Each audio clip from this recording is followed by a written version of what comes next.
থেকে শিখতে চান তওবা কিভাবে করে? খুব সহজ, কোনো হুজুর লাগবে না, কোনো কোরআন খতম লাগবে না, কোনো কাউকে দাওয়াত দেওয়া লাগবে না।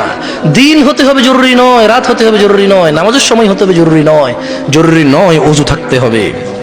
তওবা এখন এখানে করা যায়। মানে রিটার্ন। তওবা মানে কি? রিটার্ন মানে ফিরে আসা। ধরেন একটা লোক জিনা করে, সে বলে যে না আস্তাগফিরুল্লাহ, আল্লাহ আমাকে ক্ষমা করুন, আমি আর জিনা করব না। এই লোক তওবা করেছে। লোক কি করেছে? এরপরে সে যে তওবা করেছে এটা প্রমাণ হবে কিভাবে? সে যদি আর কোনোদিন আল্লাহকে ভয় করে জিনা না করে। বুঝে আসছে না? আসেনি? মদখোর বলল যে না আমি আর মদ খাবো না, কেন? আল্লাহ এটা অপছন্দ করে।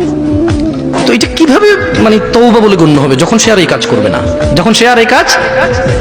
তো শোনো, তোমার রব তোমাকে বলছে ইল্লা মান তাব, তবে যে তওবা করে, ওয়া আমানা ওয়া আমিলা সলিহা, অপরাধ থেকে ফিরে এসে ভালো কাজ কর্ম করে, ফাউলাইকা ইউবাদদিলুল্লাহ, ইয়া আল্লাহ লা ইলাহা ইল্লা আনতা, লা ইলাহা ইল্লাল্লাহ। দেখেন কি রব পেয়েছেন, বেদুয়ার মহিলার পুরুষ। কোরআনটা পড়ো, দেখো কি পেয়েছো, কার থেকে দূরে। মা গাররাকা বিরাব্বিকাল কারীম ইয়া নাস, কিসে তোমার এত দয়ালু রব থেকে তোমাকে দূরে রেখেছে? কি তোমার রবের দয়া দেখবে? বলছেন যে ফাউলাইকা ইউবাদদিলুল্লাহু সাইয়্যাতিহিম হাসানাত, বলছেন যে আল্লাহ তোমার অপরাধকে নেকিতে পরিবর্তন করে দেবে।